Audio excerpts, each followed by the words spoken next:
الحمدللہ رب العالمین والصلاة والسلام علی سید المرسلین وعلی آلہ وصحبہ اجمعین ومن تبعہم بإحسان الی یوم الدین. اعوذ باللہ من الشیطان الرجیم. بسم اللہ الرحمن الرحیم. ان ھذہ امتکم امۃ واحدہ وانا ربکم فاعبدون. محترم سامعین و حاضرین، اصول السنہ کا کہ اس تیسرے درس میں ہم آگے بڑھتے ہوئے امام احمد رحمہ اللہ کی یہ عبارت پڑھ رہے ہیں، وَتَرْكُ الْخُصُومَاتِ وَتَرْكُ الْجُلُوسِ مع أَصْحَابِ الْأَهْوَاءِ وَتَرْكُ الْمِرَاءِ وَالْجِدَالِ وَالْخُصُومَاتِ فِي الدِّينِ. پیچھے سے اس کا تعلق جوڑتے ہوئے ہم ترجمے میں شامل کرتے ہیں کہ شیخ نے فرمایا کہ ہمارے نزدیک سنت کا اصول یہ ہے کہ صحابہ رسول صلی اللہ علیہ وسلم جس موقف اور دین پر تھے اس کو مضبوطی سے پکڑا جائے، اس کی اقتداء کی جائے اور بدعات کو ترک کر دیا جائے. اور ہر بدعت گمراہی ہے. بدعات میں بدعت حسنہ نہیں ہیں جیسا کہ بعض لوگ کہتے ہیں، اور جن کو حسنہ کہا جاتا ہے اگر وہ قرآن و سنت سے ثابت ہے تو وہ بدعت نہیں ہے، اور اگر بدعت ہے تو وہ حسنہ نہیں ہو سکتی. نبی کریم صلی اللہ علیہ وسلم اپنے ہر خطبے میں ہر جمعہ کو دہراتے تھے کل محدثۃ بدعہ وکل بدعۃ ضلالہ. جہاں تک حضرت عمر فاروق رضی اللہ تعالیٰ عنہ کا یہ کہنا ہے کہ نعمت البدعۃ ھذہ، تو اس کے جوابات اہل علم نے متعدد طرق سے دیے ہیں کہ حضرت عمر فاروق رضی اللہ تعالیٰ عنہ نے یہاں جماعت تراویح کو، جس کو قیام اللیل اور صلاۃ اللیل کہا جاتا ہے، اکٹھا جماعت کی شکل جو دے دی تھی اس کو بدعت کہا لغوی اعتبار سے. حقیقت میں تراویح دین میں کوئی نئی چیز نہیں تھی. نبی کریم صلی اللہ علیہ وسلم نے 3 مرتبہ یا 3 دن آپ نے جماعت سے اس نماز کو پڑھایا تھا، لہٰذا اصل سنت اس کی موجود تھی. اب کوئی کہے کہ صرف 3 دن ثابت ہے، نبی کریم صلی اللہ علیہ وسلم نے جماعت کے سلسلے کو کیوں روکا؟ یہ خود حدیث میں وارد ہے کہ آپ اس ڈر سے اس کو جاری نہیں رکھا آپ نے کہ وہ اس کو فرض نہ سمجھ لیا جائے. یہ آپ کی وفات کے بعد یہ امکان ختم ہو گیا. پھر مہینے بھر تراویح پڑھنے کا تذکرہ یا اس کی ترغیب قولی حدیث میں موجود ہے. من قام رمضان ایمانا واحتسابا غفر له ما تقدم من ذنبه. جو پورے رمضان کا قیام ایمان و احتساب کے ساتھ کرے تو اس کے پچھلے گناہ معاف. تو پورے رمضان کے قیام کا یا تراویح پڑھنے کا یہ تذکرہ ہو گیا. آپ نے 3 دن جماعت سے پڑھائی، اس سے معلوم ہوا کہ وہ جماعت سے پڑھنا دین میں کوئی نئی چیز نہیں ہوئی. اور پھر حضرت عمر فاروق رضی اللہ تعالیٰ عنہ خلفائے راشدین المہدیین میں شامل ہیں. اگر بالفرض یہ ان کا بھی عمل ہو تو ہم اس کو بدعت ہرگز نہیں کہہ سکتے، کیونکہ خلفائے راشدین کے عمل کو رسول اللہ صلی اللہ علیہ وسلم کے بعد اس کو ماننا اللہ کے رسول صلی اللہ علیہ وسلم کا حکم ہے، لہٰذا ان کے یہاں بدعت ہونے کا سوال پیدا نہیں ہوتا. تو یہ 2 ہلکے سے میں نے جواب دیے. اور بدعت حسنہ یا بدعت کے دروازہ کھولنے کے لیے کچھ اور بھی اصول بیان کیے گئے. پچھلے درس میں موقع ختم ہو گیا تھا، میں ہلکا سا ذکر کر دوں کہ ہمارے ہندوستان میں امداد اللہ مہاجر مکی صاحب جو علماء دیوبند میں جو کبار علماء ہیں، مولانا رشید احمد گنگوہی، قاسم نانوتوی، اشرف علی تھانوی صاحبان، اور پھر بریلوی میں احمد رضا خان صاحب، ان لوگوں کے پیر صاحب ہیں. ان کا ایک قول میں نے بعض جگہوں پر پڑھا کہ وہ کہتے ہیں کہ اگر کسی نئی چیز کو مستحب سمجھ کر کیا جائے، فرض یا واجب سمجھ کر نہ کیا جائے تو یہ بدعت نہیں. عجیب و غریب اصول لائے، جہاں کسی سلف کا کوئی قول شاید نہیں ملے گا اور سوال ہی نہیں پیدا ہوتا. کیونکہ اگر کوئی عمل مستحب ہوگا تو وہ بھی دین کا حصہ ہوگا. مستحب فقہی اصطلاح میں اس عمل کو کہتے ہیں جس کے کرنے والے کو ثواب دیا جائے اور نہ کرنے پر کوئی گناہ نہ ہو. کرنے والا اگر عمل نیت خالص کے ساتھ کر رہا ہے تو اجر و ثواب کا مستحق ہے، لیکن اگر ترک کر دے تو کوئی مواخذہ اور پکڑ اس پر نہ ہو، اسے مستحب کہتے ہیں. جس عمل کو کرنے پر ثواب ملے وہ عبادت ہے، اور جو عبادت ہے اس کے لیے شرعی دلیل کا ہونا لازم ہے. مجھے حیرت ہے کہ یہ متفق علیہ اصول ہے عبادات کے سلسلے میں کہ الاصل فی العبادہ هو الحظر یا المنع ما لم یرد الدلیل علی اثباتی. یہ اصول ہے کہ عبادات میں اصل یہ ہے کہ ہر چیز ممنوع ہے، ہر چیز حرام ہے جب تک کہ اس کے اثبات کی دلیل نہ ہو. کوئی عبادت ہم نہیں کریں گے جب تک قرآن اور حدیث میں اس کے کرنے کی دلیل نہ ملے. اور اس کے بالمقابل معاملات میں یہ اصول یاد رکھیے کہ الاصل فی الاشیاء یا فی الامور یا فی المعاملات، کوئی بھی لفظ کہیں، الاصل فی الامور ہی الاباحہ، کہ معاملات میں اصل اور بنیاد اباحت ہے، جائز ہونا۔ دنیا کی ہر چیز جائز ہے، کھانے پینے کی، کرنے کی، ما لم یرد الدلیل علی تحریمہ، جب تک کہ اس کے حرام ہونے یا علی منعہ، اس کے منع ہونے کی دلیل نہ آ جائے۔ اس اصول کو ہمیشہ سامنے رکھنا چاہیے۔ اور یہ جو اصول میں بیان کر رہا ہوں، میں نہیں جانتا کہ اس سلسلے میں اہل سنت والجماعت، اہل الحدیث کے علاوہ جو حنفی، شافعی، مالکی، حنبلی کہلاتے ہیں، 4 مسلک کے ماننے والے، ان کے یہاں بھی اس سلسلے میں اختلاف نہیں ہے۔ اب غور کیجئے کہ جب عبادات کے سلسلے میں یہ مانا گیا، یہ سب مانے کہ یہ توقیفی ہیں، یہ بھی جملہ دماغ میں رکھیے کہ عبادات توقیفی ہیں، اس کا مطلب یہ کہ یہ موقوف ہیں قرآن و حدیث پر۔ جب تک کہ قرآن و حدیث سے کسی چیز کا اثبات نہیں ہوگا، وہ ہمارے لیے جائز نہیں ہوگی، شریعت میں اس کو نہیں مانا جائے گا۔ یہ اصول ہر ایک کے یہاں متفق علیہ ہے۔ اب جب آپ کسی عمل کو عبادت یا اجر و ثواب کا مان رہے ہیں تو اس کے لیے دلیل کا ہونا ضروری ہے، اس بات کے لیے۔ وہ چیز اگر نہیں ہے، جب آپ خود کہہ رہے ہیں کہ یہ بدعت ہے، جب آپ یہ خود کہتے ہیں کہ یہ بدعت ہے تو یہ بدعت حسنہ، تو جب آپ خود کہہ رہے ہیں بدعت ہے تو وہ سنت نہیں ہو سکتی، اور جو سنت نہیں ہے وہ عبادت نہیں ہو سکتی۔ کتنی اہم بات ہے۔ ہاں، ہمارے یہاں اس سلسلے میں بڑا تسامح پایا جاتا ہے، اور ایک قسم کا یہ میں نے جو ذکر کیا یہ تضاد ہے کہ ایک طرف وہ کہہ رہے ہیں کہ عبادات توقیفی ہیں، اس کے ثبوت کے لیے دلیل چاہیے، اور دوسری طرف اس طرح کہہ رہے ہیں کہ اگر کسی چیز کو مستحب سمجھ کے کیا جائے تو اس میں کوئی مذائقہ نہیں ہے۔ ظاہر سی بات ہے کہ اگر اس دروازے کو کھول دیا جائے، امداد اللہ مہاجر مکی صاحب سے اگر یہ قول ثابت ہو اور ان کا یہ قول ہے، اور کچھ لوگ اگر اسے مانتے ہوں، تو ہم یہ کہیں گے کہ یہ بدعات کو اسلام میں داخل کرنے کا چور دروازہ ہے۔ دنیا میں اب کوئی بھی بدعت کوئی کرے، ارتکاب کرے، اور یہ کہہ دے کہ ہم اسے مستحب سمجھ کر رہے ہیں، تو وہ بدعت نہیں رہے گی۔ ظاہر سی بات ہے کہ یہ صحیح نہیں ہے۔ چنانچہ ہر بدعت گمراہی ہے۔ آگے شیخ امام احمد بن حنبل نے کہا کہ وَتَرْكُ الْخُصُومَات، کہ خصومات کو ترک کر دینا۔ سنت کا اصول ہمارے نزدیک یہ ہے، تو اس میں ایک یہ بات ہے کہ خصومات، جھگڑوں کو چھوڑ دینا۔ وَتَرْكُ الْجُلُوسِ مَعَ أَصْحَابِ الْأَهْوَاء، اور اصحاب احوا، ہوا کی جمع احوا، اور ہوا کا معنی ہوتا ہے خواہشات نفس، خواہش نفس۔ جو بھی قرآن و حدیث سے ہٹ کر اپنے دل و دماغ سے، خواہش سے، عقل کی بنیاد پر دین میں کوئی بات کرتا ہے یا پیش کرتا ہے، کسی چیز کو ایجاد کرتا ہے، تو وہ صاحب ہوا ہے، یعنی اپنی خواہش سے دین کو اختیار کر رہا ہے۔ تو امام احمد بن حنبل کہہ رہے ہیں کہ ایک تو یہ کہ دین کے معاملات میں لڑائی جھگڑا چھوڑ دینا، سنت کے اصولوں میں سے ہماری یہ ہے، بنیادوں میں سے اسلام کی، کیا کہ جھگڑا چھوڑ دیا جائے، خصومات کو۔ اسی طریقے سے اصحاب احوا، خواہش پسندوں کے ساتھ بیٹھنا، ان کی مجلسوں میں بیٹھنا، ان کا ساتھ دینا، اس کو بھی ترک کر دیا جائے۔ آگے کہا وَتَرْكُ الْمِرَاءِ وَالْجِدَالِ وَالْخُصُومَاتِ فِي الدِّينِ، اور لڑائی جھگڑا، جدال اور خصومات کو اسلام دین کے معاملے میں ان چیزوں کو ترک کر دینا، یہ دین کے اصولوں میں سے ہے۔ امام احمد کے جملے کو پھر سے جوڑیے ساتھ میں کہ صحابہ کے طریقے کو پکڑنا، اس کی اقتداء کرنا، بدعات کو چھوڑ دینا۔ ہاں، ہر نئی چیز کو بدعت کہا، تو بدعات کو ترک کر دینا۔ اب ساتھ ہی ساتھ یہاں جو اگلا جملہ جس کا ترجمہ ابھی ہم نے پڑھا، اس میں گویا بدعات کی طرف اور گمراہی کی طرف جانے کے راستے کو مسدود کیا گیا، بند کیا گیا، کہ اگر آپ خصومات میں، دین کے معاملے میں جدال کی راہ کو اختیار کرتے ہیں تو آپ گمراہی کا دروازہ کھول رہے ہیں۔ آپ اگر اہل احوا، خواہش پسندوں جو قرآن و حدیث سے ہٹ کر اپنے دل و دماغ سے، اپنی رائے سے دین کے معاملے میں گفتگو اور بات کرتے ہیں تو آپ بدعات کی طرف جائیں گے، سنت سے ہٹیں گے۔ ہاں، ہمارے یہاں آج کل ایک رواج چلا ہے، مفکرین، دانشوران، یورپ اور امریکہ سے استفادہ کرنے والے، جدید تحقیقات میں مہارت حاصل کرنے والے اسکالرز کو جو ہے بعض لوگ دین کا مرجع سمجھنے لگے، اور وہ بھی اپنے آپ کو کچھ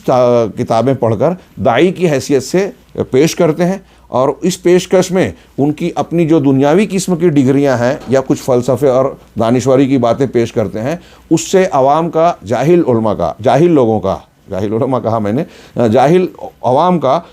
طبقہ ایک طبقہ بہت بڑا طبقہ متاثر ہو جاتا ہے، اور خاص طور سے اگر وہ شہرت کی بلندیوں پر پہنچ جائے، اس کے ویوز، اس کے جو لائک کرنے والے اور سبسکرائب کرنے والوں کی تعداد بڑھ جائے، تو یہ چیز عوام میں اسے اور زیادہ مشہور و مقبول بنانے والی بن جاتی ہے۔ یہ فتنے کا ایک بہت بڑا دروازہ کھلتا ہے کہ دین میں، اب ظاہر سی بات ہے کہ اگر وہ دانشوری اور تفکر کی بنیاد پر دین کے احکام و مسائل، عقائد اور باتیں بیان کر رہا ہے تو یہ اصحاب اہوا میں شامل ہوئے۔ ہمارے اصول میں یہ ہے کہ اصحاب اہوا کی مجلس میں شریک نہ ہو، تو نوجوانوں کو یہ اصول سمجھانے کی اور پڑھانے کی ضرورت ہے کہ ایسے لوگوں کے دروس کو سننا، ان پر اعتماد کرنا، دینی مسائل کو جاننے کے لیے ان سے فتوے پوچھنا، یہ ان کے ساتھ بیٹھنے سے آگے کی بات ہے۔ آپ سلف کے اقوال اس سلسلے میں پڑھیں گے، بڑی شدت والے،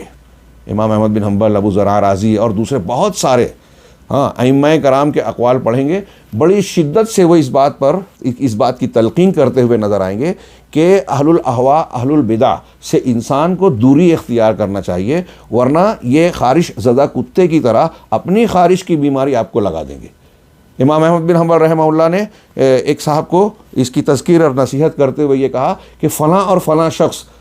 ٹھیک ٹھاک اور صحیح عقیدے کے آدمی تھے، لیکن جب اس فلاں بدعتی کی مجلس میں ان لوگوں نے بیٹھنا شروع کیا، غالباً حارث محاسبی کے بارے میں کہا، اس کی مجلس میں جب بیٹھنے لگے تو ان کے اندر انحراف پیدا ہو گیا اور وہ حق کے راستے سے الگ ہو گئے، چنانچہ اس کا بہت شدید ضرر ہوتا ہے۔ تو جیسے اہل بدعت اور خواہش پسندوں کی مجلس میں بیٹھنے کا یہ ضرر ہے، آج جو ہم دیکھ رہے ہیں کہ بعض لوگ جو ان لوگوں سے جو دین کے علم میں ناپختہ ہیں، دانشوری اور مفکری کی سند رکھتے ہیں، قرآن و سنت کے جاننے کی سند نہیں رکھتے، اگر ان کے کوئی استفادہ کر رہا ہے تو وہ اہل اہوا کی مجلس میں بیٹھ رہا ہے، ان سے استفادہ کر رہا ہے اور ہمارے دین کے اس اصول کو تج رہا ہے، اس کے خلاف جا رہا ہے۔ وہ اہل علم سے، علماء سے دور کر رہا ہے، جو ایک طرف اہل بدعت کا شیوا ہے اور دوسری طرف آج کے دور میں اعدائے دین، مسلمانوں کے دشمنوں کا ایجنڈا ہے کہ اگر آپ مسلمانوں کو کمزور کرنا چاہتے ہیں تو ان کو دین سے دور کرو، اور دین سے دور کرنا ہے تو علماء کتاب و سنت سے دور کرو۔ اور ہمارے یہاں یہ حضرات کسی نہ کسی طرح، جانے انجانے میں ہی صحیح، کچھ لوگ ایسے ہیں جو اپنے آپ کو اس طرح پوز کرتے ہیں اور لوگوں کو یہ پیش کرتے ہیں کہ کام، دین کا کام، دعوت کا کام ہم کر رہے ہیں، علماء سے زیادہ اہم کردار ہمارا ہے، تو عوام کو وہ یہ تاثر دیتے ہیں کہ علماء کی بجائے دین کے معاملے میں ہم سے رجوع کیا جائے۔ اور اگر یہ چلن آگے بڑھ گیا، لوگ علماء سے کٹ گئے اور ان جہلا سے جڑ کے دین کا مرجع اور ماخذ انہیں سمجھنے لگے، تو بس دین کا اللہ ہی حافظ ہے، گمراہیوں کا کوئی ٹھکانہ نہیں ہوگا، اور اس کے آثار، نتائج اور کچھ چیزیں ہم آج پورے عالم اسلام میں دیکھ سکتے ہیں کہ بہت سارے علاقوں میں نوجوان ایسی شخصیات سے متاثر ہیں جو پختہ عالم یا قابل اعتماد دین کا علم اور معلومات نہیں رکھتے۔ نتیجہ کیا ہے کہ کہیں ایک شخص جو ہے اپنی دین پسندی کا مظاہرہ کرتا ہے، جذباتیت اور تحریکیت کا شکار ہے، وہ خارجیوں کی طرح علماء، حکام اور بہت سارے مسلمانوں کے تعلق سے تکفیری فتوے دیتا پھرتا ہے، فوراً ان پر حکم لگاتا ہے، بدعت کا حکم لگا دیتا ہے، علماء کو کسی لائق نہیں سمجھتا، علماء کے اوپر تنقید کر کے دعوت حق کے راستے میں رکاوٹ اور روڑا بنتا ہے۔ ایک پہلو یہ، پھر دوسرا یہ کہ وہ دوسرے کچھ شخصیات ہیں، کوئی انکار حدیث کو دانشوری کی شکل میں پیش کرتا ہے، یورپ اور امریکہ کے اعتراضات کو، مستشرقین کے اعتراضات کو عقل کے قالب میں پیش کرتا ہے کہ یہ بات سائنس کی نظر میں، عقل کی نظر میں نہیں آتی اور یہ حدیث قابل قبول نہیں ہے، کوئی غیر مسلم اعتراض کرے گا تو ہم جواب نہیں دے پائیں گے، قرآن کافی ہے، قرآن کے بعد حدیث کی کیا ضرورت ہے۔ اس قسم کی جو لیچر باتیں، جس کا جواب لوگوں نے، ہمارے سلف و خلف کے علماء نے بہت ہی بھرپور اور زبردست انداز میں دیا ہے کہ ان اعتراضات کی کوئی علمی حیثیت ہے ہی نہیں، لیکن جب ایک آدمی غیر عالم سے متاثر ہو کے بردر سے تعلق جوڑتا ہے اور اہل اہوا کی مجلس میں بیٹھ کر ان سے استفادہ کرتا ہے تو وہ ان چیزوں کو بہت وزندار سمجھتا ہے اور ان کو اختیار کر کے علماء کو کمتر سمجھتا ہے، قرآن و سنت کی باتوں کو کھلے عام رد کرتا ہے، اور اسے اس بات کا احساس بھی نہیں ہوتا کہ وہ کتنی بڑی گمراہی کا شکار ہو چکا ہے۔ وہ جہنم کے راستے پر، بدعت کے راستے پر چل رہا ہے، سنت اور نبی کے طریقے پہ، اللہ رب العالمین کے نازل شدہ دین کے طریقے پہ وہ واقعی نہیں رہا۔ یہ میں میں نے جو تھوڑی سی تفصیل بیان کی، امام احمد بن حنبل رحمہ اللہ کے اس جملے کے نتائج کو بیان کر رہا ہوں کہ یہ کتنی اہمیت والا جملہ ہے۔ ہمارے اسلاف نے ماضی میں یہ باتیں کہی تھی، آج ان باتوں کو لوگوں نے سیکھا نہیں، سمجھا نہیں، ہمارے بڑوں نے، ہم نے اپنی اگلی نسل کو سمجھایا نہیں، جس کا نتیجہ یہ نکلا کہ کوئی صحابہ کرام کو برا بھلا کہنے والے سے متاثر ہو رہا ہے، کوئی انکار حدیث کے راستے پہ چل پڑا ہے، کوئی جو ہے عقائد کے معاملے میں انحرافات کے شکار لوگوں سے کے دام میں پھنس جاتا ہے، کوئی ایک شخص آتا ہے اور تحریکیت، خارجیت، باطنیت، صوفیت کی گمراہیوں کو اچھے انداز میں لب و لہجے میں پیش کرتا ہے، اور ہمارا نوجوان اپنی جہالت کی بنیاد پر اس کے دھوکے اور فریب میں آ جاتا ہے، اس کے باطل پن کو سمجھ نہیں پاتا۔ اسی لیے یہ تعلیم دی اہل علم نے اور یہ اصول بنایا، اور یہ اصول قرآن و حدیث سے ماخوذ ہے کہ اہل خصومات کی مجلس میں نہ بیٹھا جائے، اہل احوا کی اور خصومات اور جدال فی الدین کے طریقے کو ترک کر دیا جائے۔ یہ ہمارے سنت کے اصول میں سے ہے۔ یہ امام احمد بن حنبل کی عبارت اور اس کی تھوڑی سی میں نے اہمیت کو واضح کرنے کی کوشش کی۔ آئیے اس کی مختصر شرح پر نظر ڈالتے ہیں۔ الخصومات، جو امام احمد نے پہلا لفظ استعمال کیا کہ دین میں خصومات، ترک الخصومات، خصومات کو چھوڑ دینا، تو خصومات کا کیا مطلب ہے؟ شیخ نے کہا کہ یہ خصومات خصومہ کی جمع ہے، اور خصومہ یہ خصم سے ماخوذ ہے۔ ہاں، اور اس کا معنی کیا ہوتا ہے؟ خصم سے ماخوذ ہے، وَهِيَ الْمُنَازَعَةُ وَالْمُغَالَبَةُ وَالْمُجَادَلَةُ۔ اس کا مطلب ہوتا ہے باہمی جھگڑا کرنا، نزاع کرنا، ہاں، اور ایک دوسرے پر غلبہ پانے کی کوشش کرنا، مجادلہ، ایک دوسرے کے ساتھ جدال اور لڑائی کرنا۔ کیوں اس کو یہ کیوں کہا جاتا ہے؟ لِأَنَّ كُلَّ وَاحِدٍ مِّنَ الْخَصْمَيْنِ يُرِيدُ أَن يَغْلِبَ صَاحِبَهُ وَيَخْصِمَهُ، اس لیے کہ دو خصم جب ہوتے ہیں، متخاصمین، دو خصم، ان میں سے ہر ایک یہ کوشش کرتا ہے کہ اپنے مقابل کو، اپنے ساتھی کو جو ہے زیر کر دے، اس پر غلبہ پا لے وے، اور اس کو نیچا کر دے وے، اس سے جھگڑے میں غالب آ جائے۔ اب وہ چاہے حق کے ساتھ بات کر رہا ہو یا باطل کے ساتھ، اس کو اس سے مطلب نہیں ہے کہ میں جو بات کہہ رہا ہوں وہ صحیح ہے یا غلط۔ اس کا مقصد یہ ہے کہ میرا جو مد مقابل ہے، میں جس سے جھگڑ رہا ہوں، اس کی بات رد ہو جائے، میں اس پر غالب آ جاؤں۔ ہار اور جیت اس کا گویا مقصد ہوتا ہے۔ یہاں ایک یہ جو خصومہ کا معنی اور اس کی تشریح ہے، اس کو اچھی طرح سے سمجھیں، اس لیے کہ بعض لوگ یہاں بھی غلط فہمی کا شکار ہوتے ہیں۔ کچھ چیزیں علمی مباحثے کی اور مذاکرے کی جب ہوتی ہے، اور کچھ سمجھنے بوجھنے کے لیے اگر گفتگو کی جائے، یا کوئی اعتراض جاننے کے لیے کیا جائے، علم حاصل کرنے کے لیے، حق تک پہنچنے کے لیے، تو کچھ لوگ اسے بھی خصومات میں شامل کر کے اس سے منع کرتے ہیں۔ یا بعض مرتبہ ایسا ہوتا ہے کہ اگر ہم کسی باطل چیز کا رد کر رہے ہیں اور اس سلسلے میں باطل کے افکار و خیالات کو پیش کرتے ہیں، یا کوئی صاحب باطل، اس کا علم بردار ہم سے آ کے بحث کر رہا ہے، گفتگو کر رہا ہے، اور ہم اس کے باطل کو رد کر کے حق کو غالب کرنا چاہتے ہیں، تو بعض لوگ اسے بھی خصومات میں شامل کرتے ہیں۔ آگے جو شیخ کی تشریح آ رہی ہے اگلے صفحے پر، ہاں ابھی تھوڑی سی وضاحت کے بعد وہ بات آئے گی، اس سے ان چیزوں کا فرق واضح ہوگا، اور اسے سمجھنا بہت اہمیت کا حامل ہے علمی اعتبار سے۔ چنانچہ شیخ نے کہا کہ خصمین میں سے ہر کوئی دوسرے کو مغلوب اور زیر کرنے کی کوشش میں رہتا ہے، چاہے حق کے ساتھ ہو یا باطل کے ساتھ۔ والخصومت والمخاصمت تکون بین اثنین او اکثر، خصومت اور مخاصمہ، یہ جھگڑا دو لوگوں کے بیچ یا دو سے زیادہ کے درمیان ہوتا ہے، یعنی کل ان میں سے اے ان کل واحد یرید ان یقسم صاحبہ ویغلبہ، کہ ان میں سے ہر شخص اپنے مد مقابل سے جھگڑنا اور اس کو مغلوب کرنا چاہتا ہے۔ اور اصل اس سلسلے میں کیا ہے؟ والاصل فی ذلک ان الدین واحد۔ یہاں اس بارے میں یہ بات ذہن نشین رہے کہ اس معاملے میں آدمی کو یہ اصول سامنے رکھنا چاہیے، بنیاد، کہ دین ایک ہے، دین ایک ہے، اور اس میں حق، خاص طور سے جو جہاں آپشنز نہیں ہیں، احکامات کی بات نہیں، بنیادوں کی بات ہے، وہاں ایک ہی حق ہوگا، کئی متعدد نہیں ہوں گے۔ کما قیلا و کما قیلا، اور جیسا کہ یہ کہا جاتا ہے کہ ان التوحید الحق یوحد، کہ جو سچی توحید ہوگی وہ انسان کے اندر، لوگوں کے درمیان، لوگوں کی صفوں میں وحدانیت اور اکائی پیدا کرتی ہے، لوگوں کو جوڑتی ہے، وحدت پیدا کرتی ہے۔ والدین لیس فیہ اختلاف، اور دین اس میں اختلاف نہیں ہے۔ اچھی طرح سمجھیں اسے کہ دین میں اختلاف نہیں ہے کا مطلب کیا؟ اب کچھ لوگ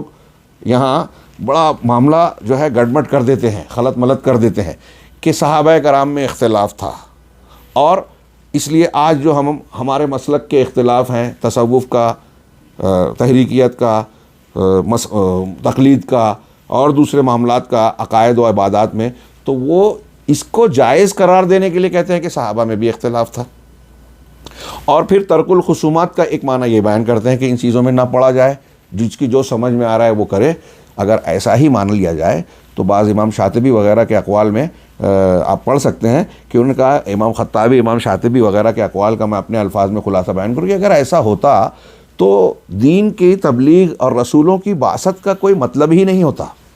اللہ تعالیٰ رسولوں کو بھیجتا کیوں؟ جب یہی معاملہ ہوتا ہے کہ جس کی جو سمجھ میں آ رہا ہے وہ مان لے اور اس کو دین سمجھ کے اس کو اختیار کر لے، تو اللہ تبارک و تعالیٰ سب کو ان کے اوپر ڈال دیتا کہ آپ کی جو سمجھ میں آ رہا ہے آپ کیجئے، آپ کی جو سمجھ میں آ رہا ہے آپ کیجئے، سب حق پر ہیں، بس آپ کا جذبہ صحیح ہونا چاہیے۔ انبیاء کے ذریعے سے آپ نے، اللہ تبارک و تعالیٰ نے ہدایت نازل کی، کتابیں اتاری، اور پھر اس میں موٹے موٹے ہی نہیں، باریک باریک چیزوں کو بھی بہت سی بیان کیا، عقائد، احکام، یہ ساری چیزیں جب اللہ نے بیان کی، اور اس جو اللہ نے بیان کیا اپنی شریعت میں، اس سے ہٹ کے جو چیزیں اختیار کی جا رہی ہے، اگر اللہ کی نازل شدہ شریعت اور اس سے ہٹ کر جو چیز بیان کی جا رہی ہے دونوں ایک ہی ہیں، تو پھر اس کا مطلب یہ کہ اللہ تبارک و تعالیٰ نے بلا وجہ یہ اہتمام فرمایا؟ کیا کوئی صاحب ایمان اور صاحب عقل یہ بات کہہ سکتا ہے؟ سوال ہی نہیں پیدا ہوتا۔ تو ان چیزوں کا فرق سمجھیں کہ اللہ کے دین میں اختلاف نہیں ہے کا مطلب کیا، یا خصومات کو ترک کر دینے کا مطلب کیا؟ دین کی جو بنیادیں ہیں، اساس ہے، اس میں اختلاف نہیں ہے، عقائد کی باتوں میں اختلاف نہیں ہے، حق اور منہج ایک ہے، عقیدہ متفق علیہ ایک ہی ہے، توحید کا اور اس کا تقاضا ایک ہی ہے۔ یہ جو تشریعات اور احکام جہاں دلائل کے سلسلے میں احتمال موجود ہے، یا متضاد قسم کے دلائل بظاہر حقیقت میں نہیں ہے، بظاہر موجود ہے، وہاں اجتہاد کی گنجائش ہے، اختلاف کی گنجائش ہے۔ وہاں بھی اکثر و بیشتر مسائل میں ہم یہ کہتے ہیں کہ وہاں ایک معاملے میں، ایک مسئلے میں اگر کئی اقوال ہیں تو حق ایک ہی ہوگا۔ ایسا ہو سکتا ہے کہ بعض مرتبہ اختلاف تنوع کی شکل یوں ہوتی ہے کہ یہ بھی صحیح ہے اور یہ بھی صحیح ہے، اور اگر قرآن و سنت میں کچھ چیزوں میں آپشنز دیے ہیں کہ یا تو یہ کرو یا تو یہ کرو، یا یہ بھی کر سکتے ہو اور یہ بھی کر سکتے ہو، تو وہاں تو کوئی بحث کی گنجائش ہی نہیں ہے، دونوں کو ہم صحیح کہیں گے۔ اور جہاں اجتہاد میں کوئی استنباط کی بنیاد پہ کر رہا ہے، تو اگرچہ وہ مسئلہ فروعی ہے اور بعض اختلافات قائم رہ سکتے ہیں، لیکن چونکہ اس کی گنجائش ہے، اس اختلاف کے باوجود ہم کہیں گے کہ دین کی بنیاد ایک ہے۔ یہاں اس کو یوں بھی سمجھ لیجئے کہ ایک منہج کے ماننے والے دو علماء میں ایک مسئلے میں اختلاف ہو گیا، ہاں، شیخ البانی رحمہ اللہ، شیخ ابن باز یا شیخ ابن عثیمین، ان کے درمیان فرض کر لیجئے کہ کسی ایک مسئلے میں اختلاف ہو گیا۔ اس مسئلے کے استنباط میں، استدلال میں، دلائل کے سمجھنے میں فرق ہوا، اس لیے اختلاف ہوا۔ لیکن اس اختلاف کے باوجود البانی صاحب، علامہ ابن باز اور شیخ ابن عثیمین رحمہم اللہ، ان لوگوں کا منہج، موقف ایک ہی ہے، ان کا دین ایک ہی ہے، منہج ایک ہے، عقیدہ ایک ہے۔ اس کو اچھی طرح سے سمجھیں تو کہہ رہے ہیں کہ جی دین ایک ہے، توحید پیدا کرتی ہے، رب کی توحید، صف کی توحید پیدا کرتی ہے، اور کہا کہ دین میں اختلاف نہیں ہے۔ والأصل فی الدین ان یکون المسلمون فیہ کلہم امۃ واحدہ، اور دین کی اصل یہ ہے، دین کے سلسلے میں بنیادی سبق، بنیادی درس یہ ہے کہ سارے مسلمان ایک امت بن کر رہیں، سارے مسلمان ایک امت۔ اب جو لوگ ہمارے یہاں کہتے ہیں کہ صحابہ کرام میں بھی اختلاف تھا،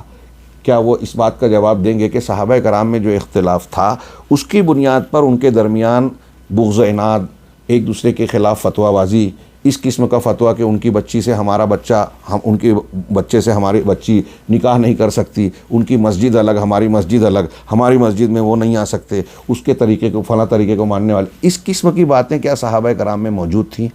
کیا وہاں عقیدے کا اختلاف تھا؟ کیا وہاں منہج کا اختلاف تھا؟ کسی ایک صحابی سے آپ یہ بتا سکتے ہیں کہ وہ یہ کہتا ہو یا اس بات کا قائل ہو کہ اگر نبی کریم صلی اللہ علیہ وسلم کی حدیث اور سنت میرے سامنے آ جائے، ثابت ہو جائے، پھر بھی میں اپنی فہم اور سمجھ کو ترجیح دوں گا یا فلاں اور فلاں کے قول کو مانوں گا؟ کیا کسی ایک صحابی سے یہ بتایا جا سکتا ہے؟ یقینی طور سے اس کا جواب واضح ہے کہ ایسا نہیں تھا۔ تو صحابہ کرام کا جو اختلاف تھا اس کی الگ وجہ تھی، الگ کیفیت تھی، نوعیت تھی۔ اس اختلاف کے باوجود وہ بھائی بھائی تھے، اس اختلاف کے باوجود ان کے یہاں اس بنیاد پر نزاع، جھگڑا، لڑائی نہیں تھی۔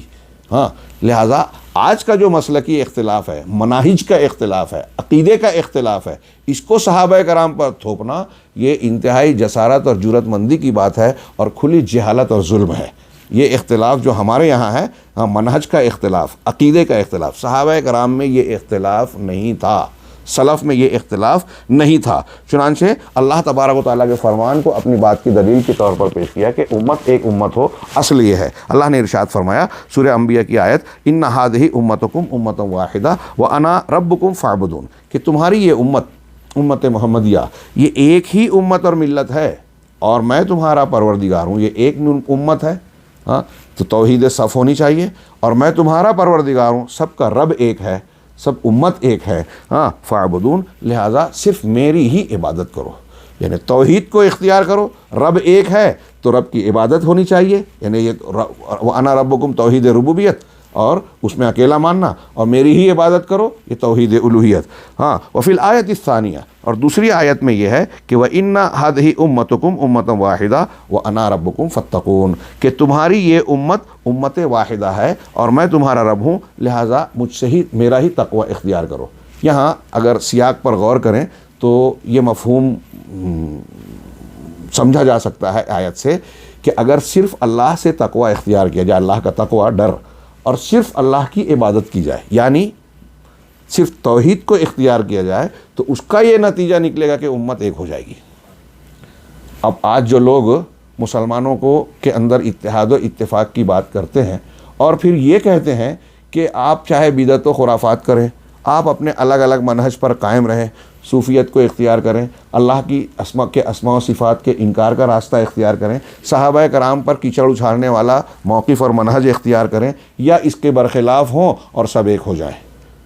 ہاں، شرک کریں، کفر کریں، قبر پرستی کریں، قبروں پر سجدہ، نظر و نیاز اللہ غیر اللہ کے لیے، اولیاء کا وسیلہ لگا کے دعا مانگنا، ان سے استغاثہ، یہ سب شرکیات ہیں۔ تو شرک کر رہے ہیں تب بھی اور نہیں کر رہے ہیں تب بھی دونوں ایک ہو جائیں۔ ہاں، رافضیت اور تشیع اختیار کریں، صحابہ کرام کو آپ برا بھلا بول رہے ہیں، اللہ کے رسول صلی اللہ علیہ وسلم کے ازواج مطہرات کی شان میں گستاخیاں کر رہے ہیں، ان کو برا بھلا کہہ رہے ہیں، اور پھر قرآن کے تعلق سے گستاخیاں، قرآن کے تعلق سے کہہ رہے ہیں کہ اس میں تحریف ہو چکی ہے، قرآن کو ایسا نہیں مانتے جو الحمد سے الناس تک ویسے ہے۔ اسی طریقے سے اللہ رب العالمین کی ذات و صفات کے بارے میں انحراف اختیار کر لیا، آپ کے اللہ کے لیے بدا اور دین میں تقیہ اور نہ جانے کون کون سی عظیم الشان گمراہیاں جو کھلی کفر اپنے اندر سمیٹے ہوئے ہیں، اس کو مانے اور ان سے اتحاد کر لیا جائے۔ بتائیے کہ قرآن کی اس واضح آیت کے خلاف یہ بات ہے یا نہیں ہے؟ ہاں، اگر آپ دیکھیں کہ دنیا میں جو دعوتیں، تنظیمات پائی جاتی ہیں، اگر وہ توحید، مسلمانوں کے اتحاد و اتفاق کی دعوت دینے میں سچی اور مخلص ہیں، تو انہیں قرآن سمجھنا ہوگا۔ قرآن ہمیں یہ کہہ رہا ہے کہ آپ اگر اپنی صفوں میں اتحاد قائم کرنا چاہتے ہیں تو اس کی بڑی بنیاد یہ ہے کہ آپ توحید اختیار کیجئے، اور صفوں کے اتحاد کا نتیجہ یہ ہونا چاہیے کہ اگر ہم پہلے سے کہیں کہ تمہاری یہ امت ایک امت ہے، لہٰذا صرف میری عبادت کرو، لہٰذا صرف مجھ سے ڈرو، تو نتیجہ کیا ہے کہ اگر اللہ کی توحید، صفوں میں توحید ہے تو صرف اللہ کی عبادت ہونی چاہیے۔ اس کا مطلب یہ کہ اگر اللہ کے علاوہ دوسروں کی عبادت ہو رہی ہے، قبر پرستی ہو رہی ہے، اہل بیت کو پوجا جا رہا ہے، شخصیت پرستی ہو رہی ہے، تبرکات مانے جا رہے ہیں جو قرآن و حدیث کے خلاف شرکیات ہیں، تو ظاہر سی بات ہے کہ امت ایک امت نہیں رہی، مطلب یہ بدعات اور خرافات امت کو بانٹ رہی ہیں۔ بہت اہم سبق ہے یہ قرآن کا، اور یہ جو ترک الخصومات کے ضمن میں اہل اہوا کی مجلسوں سے گریز کرنے کی تعلیم ہمارے دین کی سنت اور بنیاد میں، سنت کی اتباع میں شامل ہے۔ اس سے کیا ہمارا نتیجہ نکل رہا ہے کہ موقف اور منہج ہمارا مضبوط اور یکساں ہو رہا ہے۔ اس منہج کو اگر ہم نے مسلمانوں میں عام کیا، اس کی آبیاری کی، تو امت کے اندر اتفاق اور اتحاد ہوگا، اور توحید رب جب اختیار کر کے یہ اتحاد و اتفاق ہوگا تو یہ ہمارا یقین کے ساتھ بڑی سے بڑی قسمیں کھا کر کہا جا سکتا ہے، کیونکہ قرآن و حدیث کی بات ہے کہ مسلمان رسوا نہیں ہو سکتے، مسلمان کہیں بھی کسی دشمن کے لیے گاجر مولی کی طرح نرم چارہ نہیں ہوں گے کہ اسے کوئی بھی کاٹ دے، کوئی بھی لوٹ لے، کوئی بھی نقصان پہنچا دے۔ یہ اللہ رب العالمین کے حفظ و امان میں ہوں گے جب توحید رب کے ساتھ توحید صف ہوگی۔ توحید صف کے لیے اس سے یہ بھی پتہ چلا کہ جب شرک اور بدعت آتی ہے تو توحید کو ضرر، اتحاد و اتفاق کو ضرر پہنچتا ہے۔ 72 اور 73 فرقے جو وجود میں آنے والے ہیں وہ اصل میں بدعت کی بنیاد پر ہی آنے والے ہیں۔ اللہ آگے شیخ نے کہا، ایک اور قول نقل کیا قرآن مجید کا، وقال تعالی ولا تنازعوا فتفشلوا وتذهب ريحكم، کہ آپس میں نزاع نہ کرو۔ یہ جو اوپر آیت میں کہا، اوپر جملے میں کہا کہ نزاع، منازعہ، خصومات کو دین کے سلسلے میں ترک کر دینا، قرآن کہہ رہا ہے ولا تنازعوا، نزاع نہ کرو، ہاں، ورنہ کیا ہوگا نتیجہ؟ فتفشلوا، ورنہ تم کمزور ہو جاؤ گے، ہاں، تم کمزور ہو جاؤ گے، اور وتذهب ريحكم، اور تمہاری ہوا اکھڑ جائے گی۔ ہوا اکھڑ جائے گی، تفسیر میں علماء نے کئی باتیں کہی ہے کہ تمہاری حکومت چلی جائے گی، دشمن کے دلوں سے تمہارا رعب و دبدبہ ختم ہو جائے گا، تمہاری شان و شوکت باقی نہیں رہے گی، اور اس طرح کی 2-3 سب تفسیریں ایک دوسرے سے ملی جلی ہیں، اور نتیجے کے طور پر یعنی وہ جو نزاع کے نتیجے کے طور پر حاصل ہوتی ہے وہ ایک دوسرے سے مربوط ہو کر، جب مسلمانوں کی ہوا اکھڑے گی، جب ہم بکھر جائیں گے تو دشمنوں کے لیے نرم چارہ ہوں گے، لوگوں کے دل میں ہمارا وقار دبدبہ نہیں رہے گا، اور پھر حکومت بھی قائم نہیں رہے گی۔ آج ہمارے ہاں لوگ یہ بھی یہ بھی دھمکی دے رہے ہیں کہ مسلمان یہ سمجھنا چھوڑ دے کہ وہ کبھی بادشاہ تھے،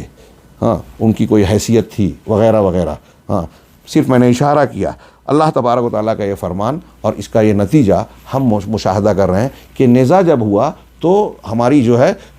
ہوا اکھڑ گئی۔ اب اس آیت کو پیش کر کے ہمارے یہاں موجودہ دور کے بیوقوف دانشور، احمق عقل مند جو لوگ ہیں، انداز ان کا عقل مندوں کا ہوتا ہے دانشورانہ، لیکن ان کا فلسفہ، ان کا مقصود یا ان کا عمل جو ہے، پالیسی جو ہے، وہ انتہائی احمقانہ ہوتی ہے۔ اس لیے احمقانہ کہ قرآن کے خلاف ہے۔ وہ یہ کہتے ہیں کہ آپ آپس میں بدعت کریں، خرافات کریں، لیکن آپس میں ایک ہو جائیں۔ ابھی انہوں نے سمجھا ہی نہیں کہ مسلمانوں کا جھگڑا کہاں ہے، اختلاف کس وجہ سے ہو رہا ہے؟ اختلاف ہو رہا ہے بدعت و خرافات کی وجہ سے۔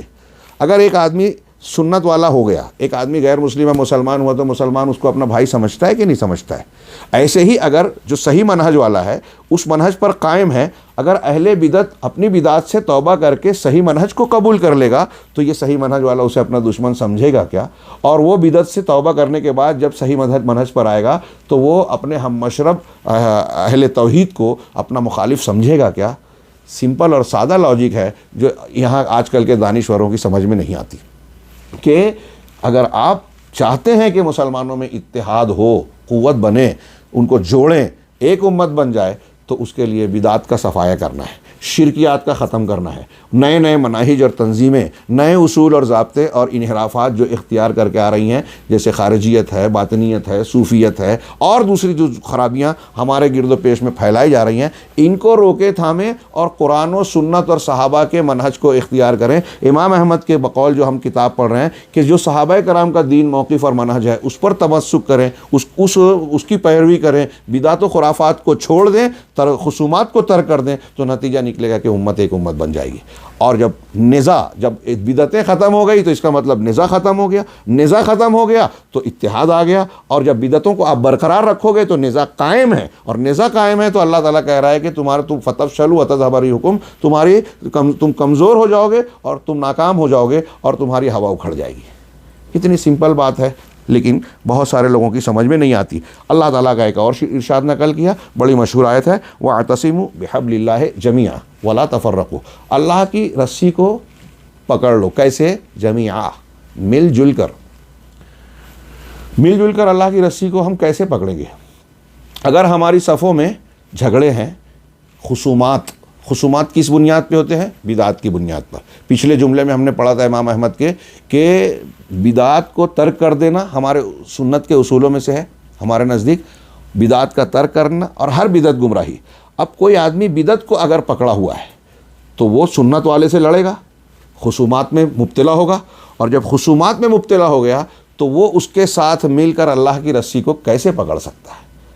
اللہ کی رسی کو مل جل کر پکڑنے کا قرآنی حکم اسی وقت ہمارے عمل میں آئے گا جب ہم بدعات کا اپنی صفوں سے دلوں سے صفایا کریں، اور جب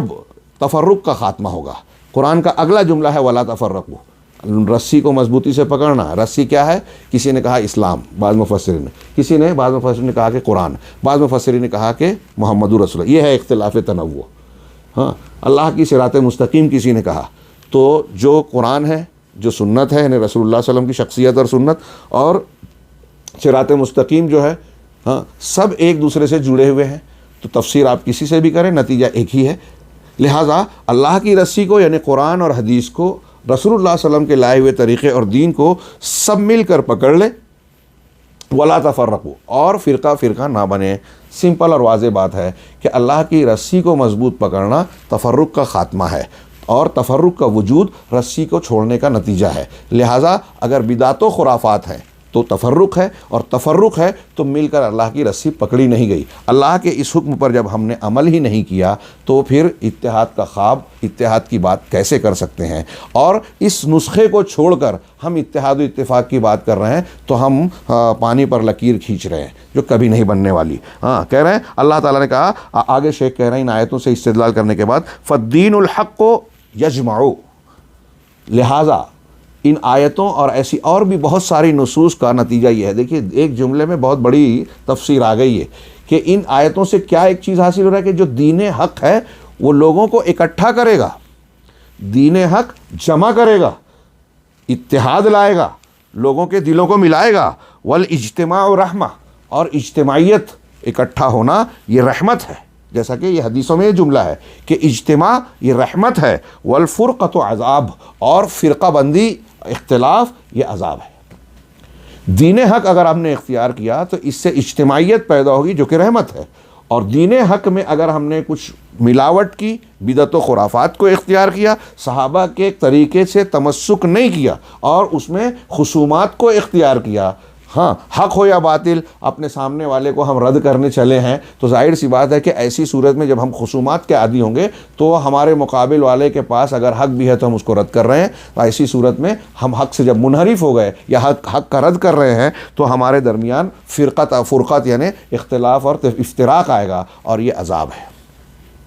کتنی پیاری بات ہے، اور اختصار کے ساتھ کتنی عظیم الشان حقیقت کو بیان کیا گیا ہے جسے ہر مسلمان کو سمجھنے کی شدید ضرورت ہے۔ ہم جو اتنے سارے فلسفے بگھارتے ہیں مسلمانوں کے مسائل کو حل کرنے کے لیے، کاش کہ امت ان فلسفوں سے ہٹ کر قرآن و سنت کے ان بنیادوں کو دیکھتی اور ہمارے اسلاف کے ان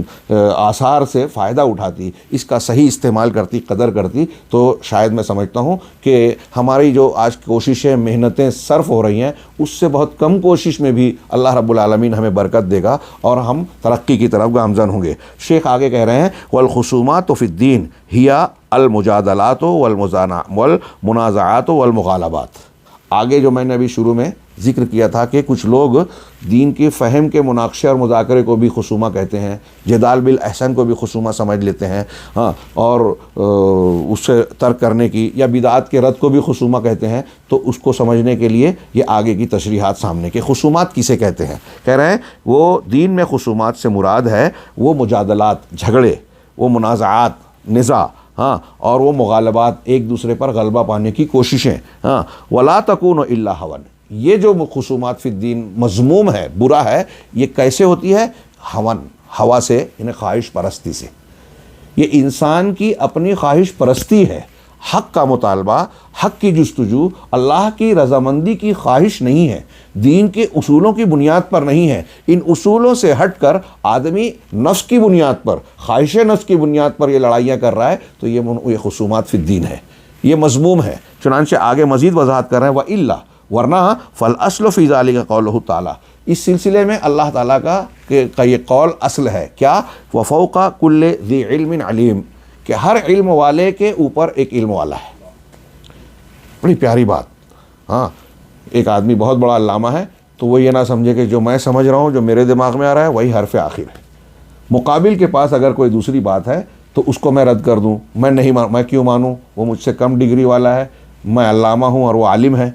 تو میرا اونچا ہائی ڈگری ہے، لہٰذا اس کی صحیح بات کو بھی میں نہ مانوں۔ یہ ماننا چاہیے کہ ہر علم والے کے اوپر علم والا ہے، اور ایسا بھی ہوتا ہے کہ بعض معاملات میں استاذ کو شاگرد کچھ صحیح باتیں بتاتا ہے، ہاں، اور اس اونچے درجے والے کو کم درجے والے سے کچھ چیزیں مل جاتی ہیں جو اس کی تعلیم اور اس کی معرفت کا ایک حصہ ہوتی ہیں۔ ہاں، ایسا ضروری نہیں ہے کہ ایک آدمی اونچے درجے کا ہو تو ہر معاملے میں اس کی بات بھی دوسروں سے اونچی ہو۔ فوق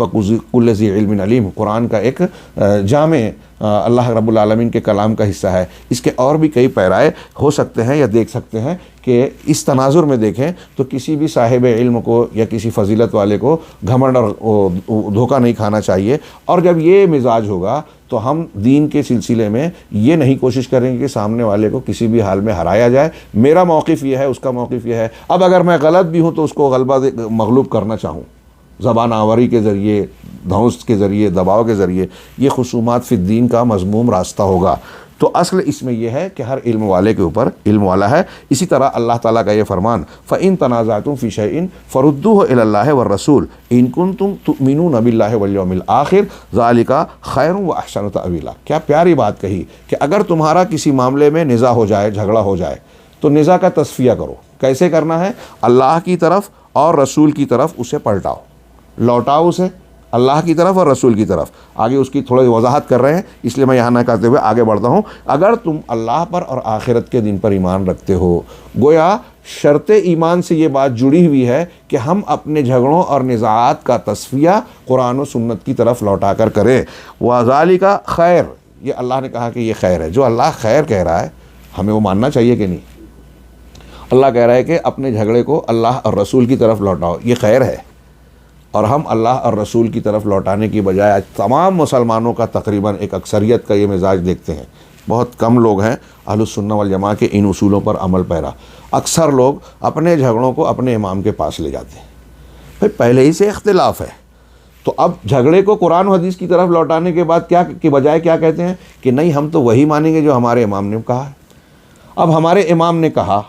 امام ابو حنیفہ، امام شافعی کہ شافعی مسلک کے ماننے والے امام شافعی کو وہ گویا ہائی اتھارٹی مان رہے ہیں، اور حنفی اپنے امام ابو حنیفہ رحمہ اللہ کو ہائی اتھارٹی مان رہے ہیں۔ اب تھوڑی دیر کے لیے سوچئے کہ وہ یہ مانتے ہیں کہ بحیثیت انسان ان سے خطا ہو سکتی ہے، اس لیے ان کے فقہا نے ایک جملہ لکھا کہ ہم جو مسلک مان رہے ہیں اس میں یہ کہتے ہیں کہ ہم جو مان رہے ہیں وہ حق ہے، لیکن غلطی کا احتمال ہے، ہو سکتا ہے غلط ہو لیکن ہم حق مان رہے ہیں، اور سامنے والا جو اس کے مقابل ہے وہ باطل ہے، غلط ہے، ہو سکتا ہے کہ وہ حق ہو، اس میں صحیح ہونے کا احتمال ہے۔ یہ ان کے مسلک کی کتابوں میں لکھا ہے، بڑی مشہور عبارت ہے۔ تو یہ آپ کہہ رہے ہیں، آپ تو صحیح ہے، احتمال غلطی کا ہے، یہ آپ کہے کہ یہ گویا قبول کر رہے ہو کہ ان سے خطا ہو سکتی ہے۔ فوق کل ذی علم علیم اور فَإِن تَنَازَعْتُمْ فِي شَيْءٍ فَرُدُّوهُ إِلَى اللَّهِ، اس آئین دو آیتوں کو جو شیخ نے پیش کیا، اس کا تقاضا کیا ہونا چاہیے؟ اب تھوڑی دیر کے لیے سوچئے کہ جب حنفی آدمی یہ مان رہا ہے کہ امام ابو حنیفہ کی بات کو میں مان رہا ہوں، وہ حق ہے لیکن غلطی کا احتمال ہے، تھوڑی دیر کے لیے مانیے کہ آپ کے امام کے قول میں غلطی ہو گئی ہے اور امام شافعی کی بات صحیح ہے یہاں۔ ہاں، اب اس بات کو جب آپ کا شافعی اور حنفی کا جھگڑا ہو رہا ہے تو آپ یہ کہتے ہو کہ نہیں، میں تو حنفی مسلک ہی مانوں گا، اور حنفی مسلک کی بات کو رد کر صحیح ثابت کرنے کے لیے شافعی مسلک کو رد کر رہے ہیں، شافعی مسلک کی بنیاد جن حدیثوں پر، جن دلیلوں پر ہے، اس کو رد کر رہے ہیں۔ تھوڑی دیر کے لیے سوچئے۔ ہاں، ہم لوگوں نے تعلیمی زمانے میں شرح الوقایہ پڑھا، اس میں سر کے مسح کی بحث میں جو ہے ایک ہے کہ کتنا سر کم سے کم کرنا چاہیے، تو امام شافعی کہتے ہیں کہ ایک دو بال پر بھی مسح کر لیا ہو جائے گا، کیونکہ لفظ مسح کا اطلاق ہو گیا۔ امام حنیفہ اور حنفی مسلک یہ ہے کہ کم سے کم ربع راس، سر کا چوتھائی حصہ،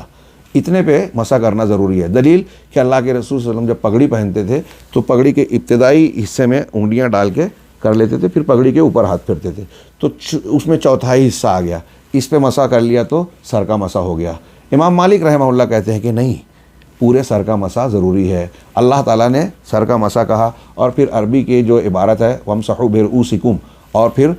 دوسری دلیلوں سے استدلال کیا۔ اور یہ جو پگڑی والی حدیث ہے اس کے بارے میں امام مالک نے کہا کہ جب آدمی پگڑی پہنا ہوا ہوگا تو چوتھائی کرنے کے بعد اگر پورا ہو جاتا تو اللہ کے رسول پھر پگڑی کے اوپر سے ہاتھ نہیں پھیرتے۔ ہاں، پگڑی کے اوپر سے بھی ہاتھ پھیرنا اس بات کی دلیل ہے کہ پورے سر کا مسح کرنا چاہیے تھا، چونکہ پگڑی ہے اس لیے شریعت نے رخصت دی۔ تو ایسے ہی جیسے موزہ پہنا ہے آدمی تو پیر کا مسح کرے گا، تو اس اعتبار سے امام مالک کا مسلک انتہائی مضبوط ہے۔ لیکن آپ اس میں یا دوسرے حنفی کتابوں میں، فقہ کی کتابوں میں جب پڑھیں گے تو آپ کو یہ نظر آئے گا کہ وہ کھینچ تان کر لمبی چوڑی گفتگو کر کے امام مالک کے بات کو بھی رد کرتے ہیں اور دور ازکار تعویلات لاتے ہیں۔ میں نے ہماری ایک چچا زاد بہن تھی، وہ حنفی مدرسے میں پڑھ رہی تھی، ان کی ایک حدیث کی کاپی کو پڑھا تو اس میں فجر کی نماز کے وقت میں غلس اور اسفار میں سے کون سا افضل ہے، پوری بحث پڑھی۔ کم سے کم مجھے یاد پڑتا ہے کہ 5-6 صفحات پر وہ لمبی بحث تھی، یا اس سے کچھ زیادہ، بغیر لائن چھوڑے ہوئے بھرپور لکھا ہوا۔ ہاں پوری پڑھی میں نے، اور اس میں محدثین کا حدیثوں کی بنیاد پر کھلا مسلک ہے کہ غلس یعنی جب اندھیرا چھایا ہو، نماز فجر کا وقت شروع ہو جائے، اس میں نماز پڑھنا افضل ہے۔ ترمذی کی ایک روایت ہے کہ اسفروا للفجر فإنه اعظم للأجر، کہ فجر کو اسفار کر کے پڑھو جب تھوڑا اجالا ہو جائے، اس لیے کہ یہ اجر کے اعتبار سے عظیم ہے۔ حنفی مسلک یہ ہے کہ اسفار میں پڑھا جائے، یہ افضل ہے۔ ہاں اب اہل علم محدثین کہتے ہیں کہ غلس میں شروع کرنا اور اسفار تک پڑھنا یہ افضل ہے، اتنی لمبی پڑھی جائے کہ اسفار ہو جائے، اور بھی کئی معنی بیان کیا، لیکن یہ بات طے ہے کہ اس غلس میں پڑھنا یہ افضل ہے، یہ محدثین کہتے ہیں۔ اب اس میں جو میں نے کاپی پڑھی، ان کو جو پڑھایا جاتا تھا، اس میں انہوں نے لمبی چوڑی بحث کی اور یہ کہا کہ امام حنیفہ کا یہ مسلک ہے، اس مسلک میں عقل و دانش اور حکمت اور لوگوں کی سہولت کا بڑا لحاظ کیا گیا ہے، اور وہ یہ کیا گیا ہے کہ اگر غلس میں نماز رکھی جائے تو ہو سکتا ہے کہ بعض لوگوں کو تاخیر ہو، ان کی جماعت چھوٹ جائے، اگر اسفار میں دیر سے کیا جائے، میں اپنے الفاظ میں بیان کر رہا ہوں، تو اس میں یہ حکمت ہے کہ اگر کچھ لوگوں دیر سے بھی آ رہے ہیں تو ان کو نماز مل جائے گی۔ ساری لمبی چوڑی بحث۔ ہاں لیکن اب یہی احناف جو اس کو اتنی لمبی چوڑی کہہ کے افضل کہتے ہیں، یہ بعض اوقات جیسے رمضان المبارک میں غلس میں پڑھنے لگتے ہیں۔ ہم خود دیکھتے ہیں کہ ہمارے ہندوستان میں رمضان کے ایک دن پہلے اور رمضان کے دوسرے دن، ختم ہونے کے دوسرے دن سے ان کی نماز کا وقت بدل جاتا ہے۔ تو اگر آپ یہ کہہ رہے ہو کہ اٹھنے اور جاگنے کی بات صرف ہے، تو افضلیت کا پہلو وہاں کہاں سے آ گیا وقت کے اعتبار سے؟ ہاں اگر یہی سوچ کر ہم ظہر کو، عصر کو، مغرب کو، عشاء کو بھی لیٹ کرنے لگے، عشاء تو دیر سے پڑھنا ہی افضل ہے، یہی سوچ کر اگر پڑھنے لگے کہ دیر کرنے میں یہ سہولت ہے کہ اگر کوئی شخص سستی سے سو کے اٹھ رہا ہے یا لیٹ آ رہا ہے یا کسی وجہ سے کہیں ٹریفک میں پھنس گیا ہے تو تاخیر سے آئے گا تو زیادہ افضل ہوگا، جی یہ کچھ نہیں ہے۔ اللہ کے رسول اللہ کی عمومی حدیث موجود ہے کہ افضل عمل کیا ہے، تو آپ نے کہا الصلاۃ لوقتہا،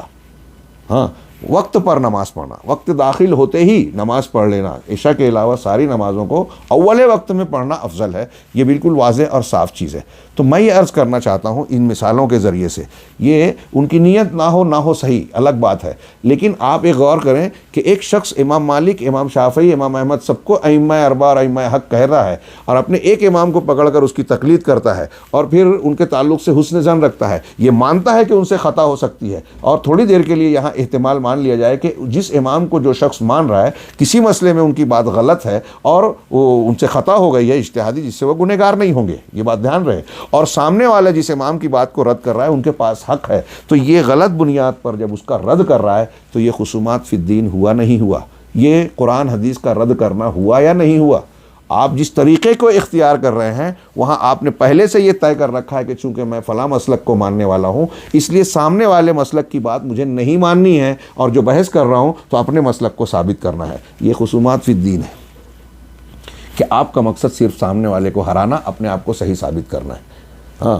امام ابن تیمیہ وغیرہ نے لکھا کہ ان منازعات میں کیا ہوتا ہے کہ ایک شخص اگر دو لوگ آپس میں لڑتے ہیں تو کبھی کبھی ایسا بھی ہوتا ہے کہ دونوں فریق کے پاس کچھ حق ہے کچھ باطل ہے، یہ فریق اگر اسے ہرا رہا ہے تو اس کا مطلب اس کے پاس جو حق ہے اس کی تردید کر رہا ہے، یہ فریق اگر اسے ہرا رہا ہے تو اس کے پاس جو حق ہے یہ اس کی تردید کر رہا ہے۔ ایسی لڑائی، ایسا نزاع جس میں حق کی تردید ہو، وہ ظاہر سی بات ہے کہ جب آپ نے حق کی تردید کر دی تو آپ گمراہی کے راستے کو اختیار کر رہے ہیں۔ حق کی تردید کا مطلب قرآن اور حدیث کی ثابت شدہ چیز کا رد کرنا۔ غور کیجئے، کیا یہ معمولی بات ہے؟ کیا یہ حل کی بات ہے کہ ایک آدمی ایک موقف کو اختیار کر کے اپنے مقابل کو صرف اپنی خواہش کی بنیاد پر رد کرتا ہے، اور اس رد میں اتنا اندھا ہو جاتا ہے کہ علامہ کرخی تو یہاں تک چلے گئے، جسارت کی انہوں نے، کہ انہوں نے کہا کہ ہر وہ آیت اور ہر وہ حدیث جو ہمارے منہج یا ہمارے مذہب کے یعنی حنفی مسلک کے خلاف ہو، یا تو ہم اس کی تعویل کریں گے یا اس کو منسوخ قرار دیں گے۔ انا للہ و انا الیہ راجعون۔ کتنی بڑی جرأت و جسارت ہے۔ میں ایسا کہہ رہا ہوں سمجھانے کے لیے کہ یہ خصومات فی الدین کی بالکل واضح اور مضموم شکل ہے، جس کو ہم دیکھ کے اندازہ لگا سکتے ہیں کہ نتیجہ کہاں تک جاتا ہے۔ جب آدمی اس راستے کو اختیار کرے گا تو دین میں اختلاف رہے گا، اس راستے کو اختیار کرے گا تو بدعات کو دین قرار دے گا، اس راستے کو اختیار کرے گا تو سنت سے ہٹے گا، اور سنت سے جب ہٹے گا تو ہمارا جو دین کا اصول ہے وہ مجروح ہوگا، اختلاف ہوگا، تفرق ہوگا، اتحاد ختم ہوگا، ساری باتیں بگڑ جائے گی۔ چنانچہ ہم آگے بڑھتے ہیں کہ یہ اختلاف ہوا پرستی سے ہوتا ہے۔ اللہ کا یہ حکم ہے، اصل یہ ہے کہ ہر علم والے پر علم والا ہے، اور آگے اللہ نے فرمایا، اللہ کا قول نقل کیا کہ اگر تمہارا کسی معاملے میں نزاع ہو جائے تو اللہ اور اس کے اور رسول کی طرف لوٹاؤ، اگر تم اللہ پر اور آخرت کے دین پر یقین رکھتے ہو، ایمان رکھتے ہو، یہ خیر ہے اور انجام اور نتیجے کے اعتبار سے بہتر ہے، وَأَحْسَنُ تَأْوِيلًا۔ آگے شیخ نے اس آیت کے ضمن میں تھوڑی سی تصریح کی، کہا وَالرَّدُّ إِلَى اللَّهِ هُوَ الرَّدُّ إِلَى كِتَابِهِ۔ اللہ کی طرف لوٹاؤ، تو اللہ کی طرف لوٹانے کا مطلب ہے اس کی کتاب یعنی قرآن کی طرف لوٹانا۔ وَالرَّدُّ إِلَى الرَّسُولِ هُوَ الرَّدُّ إِلَى سُنَّتِهِ وَفِيهِ، اور رسول کی طرف، الرسول کی طرف لوٹانا، یہ اللہ کے رسول کی سنت کی طرف لوٹانے کے معنی میں ہے۔ وَفِيهِمَا، یہاں تھوڑا سا رک کے اور بھی ایک بات کہ اللہ اور رسول کی طرف لوٹانا مطلب کیا ہوا کہ قرآن اور کس معاملے میں لوٹانا ہے؟ اپنے آپس کے اختلافات۔ یہاں یہ بات بھی واضح ہے کہ جب اللہ یہ کہہ رہا ہے، یہ حکم دے رہا ہے کہ آپ کے درمیان جو اختلاف اور نزاع ہو جائے اسے اللہ اور رسول یعنی قرآن اور حدیث کی طرف لوٹاؤ، اس کا مطلب یہ ہوا کہ قرآن حدیث میں ہمارے جھگڑوں کا حل موجود ہے۔ اگر موجود نہیں ہوتا، اگر یہ کہا جائے کہ قرآن و حدیث میں اختلافات کا کوئی حل نہیں ہے، تو پھر اس کا مطلب اللہ تعالیٰ نے یہ حکم زبردستی دیا۔ میری بات سمجھ رہے ہیں؟ اللہ تبارک و تعالیٰ نے بلا وجہ کوئی حکم نہیں دیا، یہ حکم دینا اس بات کی دلیل ہے کہ قرآن و حدیث میں ہمارے اختلافات کا حل ہے۔ اب ہم اور آپ جھگڑا کر رہے ہیں اور قرآن و حدیث کی طرف لوٹانے اور لوٹنے کے اس حکم پر عمل نہیں کر رہے ہیں، تو بتائیے کہ اتحاد و اتفاق کیسے ہوگا؟ کیا ہم اللہ اور رسول پر، آخرت کے دین پر ایمان؟ آیت کہہ رہی ہے اگر تمہارا اللہ پر اور آخرت کے دین پر ایمان ہو تو تمہارا یہ طریقہ ہونا چاہیے، منہج ہونا چاہیے۔ یہ صحابہ کرام کا منہج دیکھیے، یہی تھا۔ بولتے ہیں صحابہ کرام میں اختلاف تھا، صحابہ کرام کا اختلاف اگر کسی مسئلے میں ہوا اور اس سلسلے میں کوئی دلیل آ گئی، صحابہ کرام کا اختلاف ختم ہو گیا۔ کتنی مثالیں چاہیے؟ اختلاف ہوا، انصار نے کہا ہمارا امیر ہوگا، قریش نے کہا ہمارا ہوگا، حدیث آئی الائمۃ من قریش، اختلاف ختم۔ اختلاف ہوا، نبی کریم صلی اللہ علیہ وسلم کی وفات ہوئی، کہاں دفن کیا جائے، حدیث آئی کہ ہم انبیاء کرام جہاں وفات پاتے ہیں وہیں تدفین ہوتی ہے، اختلاف ختم۔ اختلاف ہوا کہ اللہ کے نبی صلی اللہ علیہ وسلم کی میراث حضرت فاطمہ نے مطالبہ کیا ابوبکر صدیق سے، اختلاف نہیں، مطالبہ کیا، شیعہ اس کو بڑھا چڑھا کر روافظ کہتے ہیں۔ حضرت ابوبکر صدیق نے کہا کہ میرے مال سے جو چاہے لے لو، میں دینے کے لیے تیار ہوں، آپ میرے نزدیک ویسے ہی محبوب ہو، لیکن اللہ کے رسول صلی اللہ علیہ وسلم کا فرمان ہے کہ ہم انبیاء کی جماعت ہم وارث نہیں بناتے، ہم جو کچھ چھوڑتے ہیں وہ صدقہ ہوتا ہے، ما ترکنا ہو صدقہ۔ اختلاف ختم، یہاں اس کو اختلاف بنا دیا روافظ نے۔ تو اس طرح آپ دیکھیں، صحابہ بخاری میں حدیث ہے کہ طاعون شہر میں پھیلا ہے، عمر فاروق نے انصار و مہاجرین کے علماء کو بلایا، جاہلوں کو نہیں، عام لوگوں کو نہیں، جو علماء ہیں ان کو بلایا اور مشورہ کیا کیا کرنا چاہیے۔ ایک گروہ نے کہا کہ ہمیں جانا چاہیے، اللہ کی تقدیر ہے، اس سے کیسے بچ سکتے ہیں۔ دوسرے نے کہا کہ ٹھیک ہے اللہ کی تقدیر سے یہ معاملات ہوتے ہیں، لیکن ہمیں تدبیر اختیار کرنے کا بھی حکم دیا گیا ہے، لہٰذا ہم اللہ کی تدبیر کو اختیار کر کے اس کی تقدیر سے بچیں۔ اللہ تدبیر بھی اللہ کی تقدیر کا حصہ ہے۔ تو ایک کہہ رہا تھا جانا چاہیے، ایک کہہ رہا تھا نہیں جانا چاہیے۔ حضرت عبدالرحمن بن عوف رضی اللہ عنہ بعد میں پہنچے، کہا کیا بات ہے، کہا یہ مسئلہ ہے، اختلاف ہے۔ کہا میں نے اس سلسلے میں میرے پاس علم ہے، اس سلسلے میں میرے پاس علم ہے۔ صحابہ حدیث کو علم کہتے تھے، کہ میرے پاس علم ہے۔ کہا بتائیے، کہا میں نے رسول اللہ صلی اللہ علیہ وسلم کو فرماتے ہوئے سنا ہاں اذا سمعتم بارض بالطاعون ہاں وانتم فیہا فلا تخرجوا منہا، کہ جب تم کسی سرزمین یا شہر بستی کے بارے میں سنو وانتم جب معلوم ہو کہ وہاں طاعون ہے اور تم اس میں موجود ہو تو وہاں سے باہر نہ نکلو، ہاں اور اگر تم اس میں نہیں ہو تو فلا تدخلوا فیہا، اس میں داخل نہ ہو۔ حضرت عبد الرحمن بن عوف نے حدیث پیش کی، اختلاف ختم۔ اختلاف کیوں ہوا تھا؟ وہ حدیث نہیں معلوم تھی، یہ اختلاف کی ایک وجہ ہے۔ حق پر وہ بھی تھے جنہوں نے اختلاف کیا، قرآن حدیث کو ماننے والے وہ بھی تھے۔ کوئی یہ الزام نہیں لگا سکتا نا کہ اللہ کے رسول کی حدیث جب ایسے تھی تو پھر ان لوگوں نے مشورہ یہ کیوں دیا؟ اس وقت حدیث معلوم نہیں تھی تو دماغ سے غور کیا، لیکن جب حدیث آ گئی تو اپنا دماغ کنارے چھوڑ دیا کہ اب کوئی سوال ہی پیدا نہیں ہوتا۔ حضرت علی کہتے ہیں کہ اگر دین کا مسئلہ رائے پہ ہوتا تو میں موزے کے نچلے حصے پہ مسا کرتا، اوپر نہیں۔ عقل یہ کہتی ہے کہ دھول دھپا کہاں لگتا ہے؟ پیر میں، نیچے کی طرف۔ اگر مسا کرنا ہے تو عقل کہتی ہے کہ نیچے، حضرت علی کہہ رہے ہیں یہ، ہاں لیکن چونکہ اللہ کے رسول صلی اللہ علیہ وسلم کا یہ حکم ہے کہ اوپر کرنا چاہیے، اس لیے سنت اور دین کا طریقہ یہ ہم وہی مانیں گے۔ ملاحظہ فرمائیے یہ کتنی صاف باتیں ہیں۔ ہاں لیکن ایک شخص اگر دین کے سلسلے میں خصومات کے راستے کو اختیار کرتا ہے تو وہ ان اصولوں کو اپنے پس پشت ڈالتا ہے اور اللہ اور اس کے رسول کی باتوں کے فیصلے کی بجائے اپنے عقل کو فیصل مانتا ہے۔ اور عام طور سے جتنی گمراہیاں، جتنی بدعات اور تفرق دین اور اسلام میں لوگوں نے اختیار کیا، ان کا بنیادی سبب یہی ہے کہ انہوں نے قرآن و سنت کو آخری فیصل نہیں مانا۔ میں نے بات یہاں سے شروع کی تھی کہ قرآن کی آیت کہہ رہی ہے کہ جھگڑا ہو تو اللہ اور رسول کی طرف، یعنی قرآن حدیث کی طرف لوٹاؤ، اور ہمارے یہاں ایک رجحان یہ بنا ہوا ہے کہ نہیں، اختلافات تو چلے آ رہے ہیں، یہ قائم رہیں گے۔ اختلافات کا قائم رہنا امت کی آزمائش اور عذاب کی بات ہے، بالکل درست ہے۔ ھذا امر قد قدر، یہ تقدیر کا فیصلہ ضرور ہے، لیکن یہ اچھا نہیں ہے۔ اب شرک بھی قیامت تک رہے گا، کفر بھی رہے گا، تو کیا کوئی یہ کہے کہ چونکہ شرک چلا آ رہا ہے اور قیامت تک رہے گا اس لیے میں شرک کر رہا ہوں تو کوئی بات نہیں، کفر کر رہا ہوں تو کوئی بات نہیں؟ ایک آدمی چوری کر رہا ہے، ایک آدمی کسی کی جان مال اور عزت و آبرو پہ ہاتھ ڈال رہا ہے تو کہے گا کہ یہ تو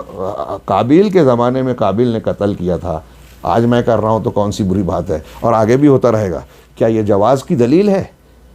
لیکن ہمارے یہاں لوگ دین میں تفرق کو، فرقہ بندی کو، اپنے اپنے غلط منہج اور موقف پر قائم رہنے کو یہ دلیلیں دے کر اپنے آپ کو تسلی دیتے ہیں۔ قرآن کہہ رہا ہے یہ نہیں چلے گا۔ اللہ پر اور آخرت کے دین پر ایمان ہے تو آپ اپنے منہج، اپنے دین کے اختلاف کو قرآن و حدیث کی طرف لوٹائیں۔ ہاں کون ماننے کے لیے آج تیار ہے؟ بہت کم لوگ ایسے ہیں جو مانتے ہیں اور بدعتی مناہج سے توبہ کر کے سلفی اور حق منہج صحابہ کا طریقہ اختیار کرتے ہیں۔ تو شیخ آگے کہہ رہے ہیں کہ قرآن اور حدیث اللہ کی طرف لوٹانے، رسول کی طرف لوٹانے کا مطلب ہے اللہ کی کتاب اور رسول کی سنت۔ اور آگے کہا وَفِيهِمَا سَعَادَةُ الْعِبَادِ، انہی دونوں میں بندوں کی سعادت ہے۔ صاف کلیئر بات۔ کوئی ہے دنیا میں جو اپنے آپ کو مسلمان کہے اور یہ کہے کہ قرآن حدیث کی ضرورت نہیں ہے؟ وہ کہے گا تو کافر ہو جائے گا، اس کا انکار کرے گا تو۔ ہاں انہی دونوں میں اللہ نے نازل کیا ہے انسان کی کامیابی کا نسخہ۔ رسول اللہ صلی اللہ علیہ وسلم نے وفات سے پہلے کہا، جو سب مانتے ہیں کہ دو چیزیں چھوڑے جا رہا ہوں، جب تک ان کو مضبوط پکڑو گے تو کبھی گمراہ نہیں ہوگے، مطلب ہدایت پہ رہو گے۔ تو معلوم یہ ہوا کہ یہی دو چیزیں، اللہ کی کتاب اور اس کے رسول کی سنت، ہاں محمد صلی اللہ علیہ وسلم کی سنت، یہی دونوں سعادت کی بنیاد ہیں۔ اور آگے کہا وَاجْتِمَاعُهُمْ وَقُوَّتُهُمْ، یہی دونوں ان کی اجتماعیت اور ان کی قوت ہے۔ ہاں سنت کو مضبوط پکڑنا جماعت ہے۔ امام بربہاری کا جو قول ہے، جو میں نے پچھلے امام شافعی کے قول سے جوڑ دیا تھا، ان کا کہنا ہے السنت ہی الجماع والجماعت ہی السنہ، سنت ہی جماعت ہے اور جماعت ہی سنت ہے۔ امام شافعی کا قول جو ہم نے پیچھے پڑھا کہ سنت اسلام ہے اور اسلام سنت ہے، امام بربہاری نے کہا سنت جماعت ہے اور جماعت سنت ہے۔ اس کا مطلب یہ ہوا کہ جو سنت سے ہٹے گا وہ جماعت سے ہٹے گا، ہاں، اور جو سنت کو مضبوط پکڑے گا وہ جماعت سے جڑ گیا۔ اب وہ اکیلا کیوں نہ ہو؟ عبداللہ ابن مسعود نے کہا کہ اگر تم سنت اور حق پر ہو تو معاشرے میں اکیلے ہو، تم جماعت ہو، جماعت مسلم۔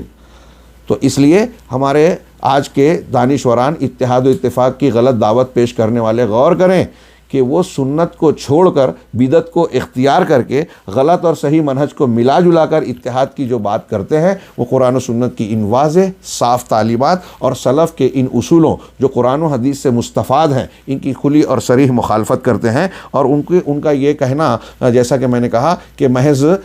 خواب کی باتیں ہیں، حقیقت سے دور ہے، یہ حقیقت سے ملنے جلنے والی یا نیچرل اور پریکٹیکل بات ہرگز نہیں ہے۔ چنانچہ آگے شیخ کہتے ہیں کہ یہی ان کی اجتماعیت اور قوت ہے۔ اب یہاں مجادلے کا فرق بتا رہے ہیں کہ مجادلہ اور مناقشہ بالحسنہ، ایک جدال بالحسنہ ہوتا ہے یعنی اچھائی کے ساتھ۔ قرآن نے کہا وجادلہم باللتی ہی احسن، اچھی طرح جو میں نے بار بار توجہ دلائی کہ ایک جدال خصومات فی الدین مذموم ہے جس کا ہم ذکر کر رہے ہیں، اور قرآن ایک جدال کہہ رہا ہے کہ اگر تم ادعو الی سبیل ربک بالحکمہ والموعظۃ الحسنہ وجادلہم باللتی ہی احسن، کہ اللہ کے راستے کی طرف بلاؤ، اللہ کے راستے کی طرف، فلاں تنظیم فلاں مفکر کی طرف نہیں، ہاں اللہ کے راستے کی طرف، توحید کی طرف بلاؤ۔ کیسے بلانا ہے؟ حکمت کے ساتھ۔ دوسرا موعظۃ حسنہ، حکمت، دلیل، دانائی، نرمی، شریعت کے دعوت دینے کے جو سارے اصول ہیں وہ حکمت میں آ گئے، اور سب سے بہتر حکمت قرآن و سنت۔ حکمت اخلاقی بھی ہے، حکمت علمی بھی ہے، حکمت جو ہے حالات و قوائف کا، مخاطب کا جو ہے ذہن اور اس کی سمجھ کا لحاظ ہے، سب حکمت میں شامل ہے۔ اور موعظۃ حسنہ، اگر کوئی دلیلوں سے نہیں سمجھ رہا ہے تو اس کو ڈرایا جائے، شوق دلایا جائے جنت جہنم کا، آخرت کا، ہاں یہ ہے موعظہ، واعظ۔ اور اگر اس پہ بھی نہیں مان رہا ہے، انکار کر رہا ہے، تو پھر تیسری چیز جو ہے، پہلی چیز دماغ کو اپیل کرتی ہے حکمت، دوسری چیز دل کو اپیل کرتی ہے جذبات، تیسری چیز جو ہے اگر کوئی ہٹ دھرمی پر تلا ہوا ہے تو اس کے بارے میں کہا جادلہم باللتی ہی احسن، کہ ان سے جدال کرو اس طریقے سے جو سب سے بہتر ہے، احسن، سب سے بہتر طریقہ، اسی کو یہاں کہا کہ جدال بالحسنہ، مناقشہ بالحسنہ، یہ حق تک پہنچنے کے لیے ہوتا ہے۔ غلط یا ناپسندیدہ جھگڑا اور جائز جھگڑا، یہ فرق کر رہا ہے، یہ آگے کی دو لائنیں، کہ جو جدال بالاحسن ہے یا مناقشہ اور مجادلہ بالحسنہ ہے، یہ کس کو کہیں گے؟ کہ ان لوگوں سے احسن طریقے سے آپ جھگڑا کیجئے۔ تو احسن طریقے سے جھگڑے کا مقصد کیا ہوتا ہے؟ حق تک پہنچنا، وَلِبَيَانِ مَا يَشْتَبِهُ عَلَى الْعَبْدِ مِنْ أُمُورِ الدِّينِ، اور اس چیز کو بیان کرنے کے لیے جو دین کے معاملات میں سے بندے پر مشتبہ ہو جائے۔ کسی انسان کو دین کی کوئی بات مشتبہ اور گڑبڑ لگ رہی ہے، سمجھ میں نہیں آ رہی ہے، تو اس بات کو سمجھانے کے لیے یہ صحیح ہے کہ یہ صحیح ہے، تو اس سمجھانے کے لیے جو مناقشہ اور جدال ہو رہا ہے احسن دلیلوں کے ذریعے سے، اچھے ڈھنگ سے، بغیر جھگڑے کے، تو ایسی صورت میں اسے کہیں گے کہ یہ جدال بالاحسن ہے، جدال بالحسنہ ہے، اچھا جھگڑا، جائز، ہاں جس میں حق تک پہنچنا اور حق کو واضح کرنا مقصود ہو۔ وقت تکون واجبہ، یہ والا جھگڑا کبھی کبھی واجب ہوتا ہے۔ کیسے؟ جب اللہ تعالیٰ نے فرمایا کہ فَاسْأَلُوا أَهْلَ الذِّكْرِ إِن كُنتُمْ لَا تَعْلَمُونَ، اگر تم کو علم نہیں ہے تو اہل ذکر سے پوچھو۔ ایک چیز میں کوئی غلط مان رہا ہوں یا سمجھ رہا ہوں اور مجھے ٹھیک سے معلومات نہیں ہے کہ اس کی دلیل کیا ہے، یہ کیا ہے، تو میں کسی صاحب علم جو قرآن و حدیث کو، اہل ذکر سے مراد ذکر کو جاننے والا، قرآن حدیث کو جاننے والا، جو قرآن حدیث نہیں جانتا، دانشور ہے، مفکر ہے، ہاں فقہ کی کتابوں کو بہت جانتا ہے، فلاں اور فلاں مولوی کے قولوں اقوال کو بہت یاد رکھتا ہے، ہاں وقت کے فقہ الواقع جس کو ہمارے آج تحریکی اور اخوانی کہتے ہیں کہ علماء فقہ الواقع سے ناواقف ہیں۔ اگر ناواقف ہو، جو لوگ فقہ الواقع سے واقف ہیں، مطلب جاپان، لندن، امریکہ کی خبروں کو خوب جانتے ہیں، اگر وہ جانتے ہیں، اس کے بعد جو ہے وہ سب کچھ جاننے کے باوجود وہ اہل ذکر نہیں ہے۔ اہل ذکر کون ہے؟ مستند طور پر، قابل اعتماد طور پر جو قرآن و سنت کا علم رکھتے ہیں، الذکر اسی کو کہا گیا۔ تو جو اہل ذکر ہے ان سے سوال کرنا ہے، جو اہل ذکر نہیں ہے ان سے سوال نہیں کرنا ہے۔ ہمارے نوجوانوں تک یہ بات پہنچائی جائے، جو آج کچھ لوگوں کا گلیمر دیکھ کر ان کی کوٹ اور ٹائی سے متاثر ہو کے، یا ان کی انگریزی زبان اور لندن میں رہنے کی مجھ سے متاثر ہو کے ان کی طرف رجوع کرتے ہیں۔ اللہ نے ان کو نہیں کہا کہ وہ جو لندن میں رہتا ہے، امریکہ، یورپ میں رہتا ہے، یا ایسے کپڑے پہن کے اس کے اتنے لائک کرنے والے ہیں، ان کو نہیں۔ جو اہل ذکر ہیں یعنی مستند علماء، ان سے سوال کرو اگر تمہیں علم نہیں ہے۔ تو اب علم، سوال جواب کرنے کے لیے، سمجھنے کے لیے، جاننے کے لیے اگر کسی صاحب علم سے آدمی گفتگو، مناقشہ کر رہا ہے تو یہ واجب ہو جاتا ہے۔ جس مسئلے کی ہم کو ضرورت ہے، ہاں جیسے مثال کے طور پہ توحید اور شرک سے متعلق کوئی بات آ جائے اور اس میں یہ کہا جائے کہ یہ شرک ہے، یہ توحید ہے، اور ہماری سمجھ میں نہیں آ رہا ہے، تو وہاں ہم کو جاننا فرض ہے، لازم ہے۔ امام ابو حنیفہ رحمہ اللہ کا ایک قول میں نے پڑھا، اور شاید شیخ خمیس نے اس پر گفتگو کی ہے، ان کے عقیدے سے متعلق جو کتاب لکھی، اس میں انہوں نے ذکر کیا کہ اگر کوئی عقیدے کا ضروری مسئلہ ہے اور ایک آدمی توحید اور دوسری چیزیں مان رہا ہے، لیکن اس مسئلے میں اس کو رہنمائی نہیں مل رہی ہے، دلیل نہیں سمجھ پا رہا ہے، تو کیا کرے؟ کوئی وضاحت، کوئی چیز نہیں ہے۔ تو امام حنیفہ رحمہ اللہ نے کہا کہ وہ جو سمجھا ہے یا جو چیز ہے اس میں توقف کرے اس وقت تک جب تک وہ جو سمجھ رہا ہے، جیسے ہی کوئی اس سے بڑا عالم جو اس مسئلے کا سمجھنے والا اسے ملے اور اس کو یہ ڈھونڈے، اس پر فرض ہے، اس آدمی پر یہ فرض ہے کہ وہ اس جاننے والے عالم سے ملاقات کر کے اس مسئلے کے بارے میں شریعت کی دلیل معلوم کرے کہ دلیل سے اس معاملے میں صحیح بات کیا ہے۔ اگر امام حنیفہ رحمہ اللہ کے اس قول کو سامنے رکھیں تو غور کیجئے کہ جو ہماری دین کی بنیادیں ہیں اس سلسلے میں آج لوگ کتنی کوتاہیاں برت رہے ہیں کہ توحید اور شرک کو سمجھنے کے لیے ان کے ہاں کوئی جذبہ پایا ہی نہیں جاتا۔ جس مسئلے میں اغماض ہو، پیچیدگی ہو، اس کے سیکھنے سمجھنے کے لیے امام حنیفہ کہہ رہے ہیں کہ یہ اس وقت تک اللہ کی طرف سے اس کو چھوٹ ہوگی جب تک اس کے پاس ذریعہ نہیں آتا، اور ذریعہ آ گیا یعنی عالم دین مل گیا تو اب اس پر فرض ہو گیا۔ اب وہ اگر نہیں جانتا، نہیں سیکھتا، عالم ملنے کے باوجود سیکھ نہیں رہا ہے، معلوم نہیں کر رہا ہے، تو وہ گنہگار ہوگا۔ فَاسْأَلُوا أَهْلَ الذِّكْرِ إِن كُنتُمْ لَا تَعْلَمُونَ۔ ہاں، لیکن المجادلہ، یہ تو شیخ نے کہا کہ مجادلہ بالاحسن کیا ہے؟ حق تک پہنچنے کے لیے اور ضرورت مند کے ضروری مسائل کو واضح کرنے کے لیے ہوتا ہے جہاں اشتباہ پیدا ہو۔ لیکن اس کے بالمقابل جو باطل مجادلہ ہے جس سے منع کیا جا رہا ہے ترک الخصومات کے تحت، لیکن المجادلہ بالباطل، یہ قرآن میں کئی جگہ ہے، ہاں، کہ یجادلون بالباطل لیدحضوا بہ الحق، کہ یہ باطل کے ساتھ مجادلہ کرتے ہیں تاکہ اس کے ذریعے سے حق کو مٹائیں۔ اگر ایک آدمی باطل دلیل سے مجادلہ کر رہا ہے تو باطل سے مجادلہ کا مطلب کیا ہوا؟ اہل حق کے خلاف کھڑا ہے اور اہل حق کو رد کرنا چاہتا ہے۔ میں یہ بات کہنا چاہ رہا ہوں جملہ، چاہے لوگوں کو برا لگے اور ناپسند ہو، کہ مسلمان اور مسلمانوں میں جو توحید والے اہل سنت والجماعت اور اہل الحدیث کا صحیح موقف ہے، صحیح منہج ہے، دنیا کا کوئی بھی انسان ہو، چاہے وہ اپنے آپ کو ظاہراً سلفی ہی کیوں نہ کہتا ہو، آج کے زمانے میں کچھ ایسے لوگ بھی پیدا ہو گئے، تو دنیا کا کوئی بھی انسان اہل الحدیث کے حق کو جب رد کرتا ہے تو وہ اس زمرے میں شامل ہوتا ہے کہ باطل کے ذریعے سے حق کا مجادلہ کر رہا ہے۔ ہاں، کہ باطل کے ذریعے سے وہ مجادلہ کرنا اور غلبہ حاصل کرنے کی کوشش کرنا، اپنے آپ کو اونچا اور بلند دکھانا، وہ تخاصم اور آپس میں تخاصم مخاصمت کرنا، یہ منکر اور مردود چیز ہے، یہ ناپسندیدہ اور یہ گناہ اور برائی کی بات ہے، مردود ہے۔ وَهَذِهِ لَا تَكُونُ إِلَّا عَنْ هَوَىٰ، اور یہ خصلت اور یہ عمل انسان کی ہوا پرستی کے نتیجے میں ہی ہوتا ہے، خواہش پسندی کی۔ قرآن حدیث پر عمل نہیں ہے، یہاں خواہش پسندی ہے، جو کہ خواہش پرستی انسان پر، بندے پر غالب آ جائے، وہی یہ آدمی کرے گا۔ شیخ نے اس جملے کے بعد دعا کی کہ اللہ تعالیٰ ہماری گمراہ کن خواہشات کی پیروی کرنے سے ہماری حفاظت فرمائے اور ہم کو سنت، ہدایت اور نور پر جمع کر دے، اور اس کی بنیاد پر مسلمانوں کے دلوں کو آپس میں ملا دے۔ وآخر دعوانا ان الحمد للہ رب العالمین، وصلی اللہ علی نبینا محمد۔